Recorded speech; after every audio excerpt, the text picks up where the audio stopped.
कर्म करते हैं हमारा फल वैसा ही मिलता है।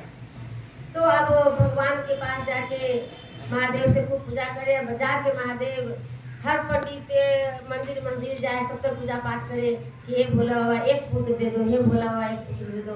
पंडितानी बोली कि हे महादेव, मैं इतना आपका पूजा पाठ करती हूँ, इतना नियम निष्ठा से जितना हमको आता है उतना हम पूजा पाठ करते हैं, सिर्फ चर्चा में जाते हैं, एक पुत्र के लिए हमें लोग ताना देता, एक पुत्र दे दीजिए।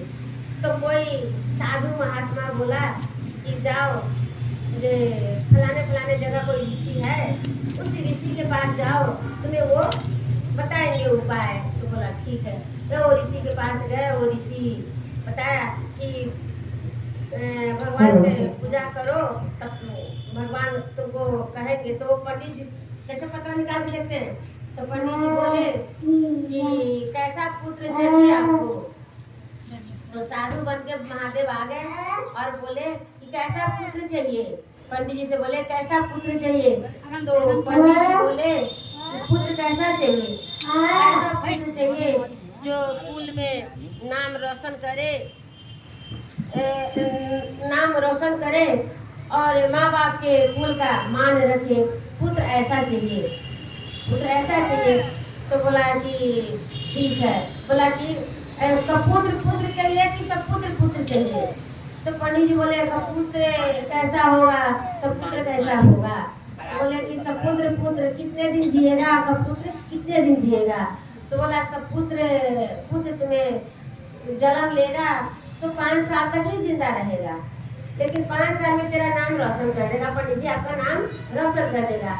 अब कपुत्र पुत्र होगा तो आपका नाम डुबा देगा, जो आपने जस कमाया है वो आपका बर्बाद कर देगा, दारू शराब पिएगा, नशा करेगा, इधर चोरी छिनराई करेगा, वहाँ डोकी डका डालेगा, तो आपका जिंदगी नरक कर देगा।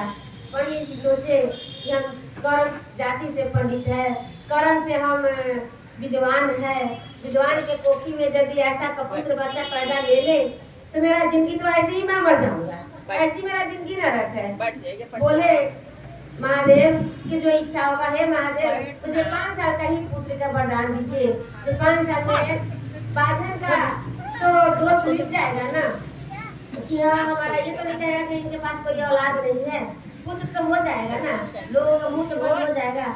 अब 5 साल पूजा पाठ किए, साल भर के बाद एक बहुत सुंदर पुत्र पैदा हुआ उनके घर में। समझिए कि महादेव के रूप में बहुत सुंदर पुत्र पैदा हुआ। अब वो पंडित जी के मन में एक तरफ से खुशी हो रही थी, एक तरफ तकलीफ। जैसे जैसे साल वो जन्मदिन आया तो बोले एक साल तो कम पड़ गया, दूसरा साल कम पड़ गया, घर वाले को बता नहीं रहे थे। अब जिसका बच्चा के पता हो कि हमारे बच्चा के कल मृत्यु होने वाला है, उसका दिल पर क्या बीतेगा? मोह माया में यही मोह माया के जंजाल, मोह माया के जंजाल में तो फंस गया कि बेटा हो गया, अब उसकी जिंदगी होना चाहिए। अब जैसे 4 साल हो गया, जब 5वां साल हुआ तो पंडित जी बोले अब क्या करे, अब कौन ऐसा तप करे, पुण्य करे कि मेरा बेटा के दीर्घायु उम्र हो जाए। 5 साल बेटा इतना सुंदर है, इससे तो अच्छा न होता तो ही अच्छा था। अब ये कह रहे हैं हो गया है, तो अब कह रहे हैं कि हो गया तो अब 5 साल इतना सुंदर बेटा कैसा चला जाएगा?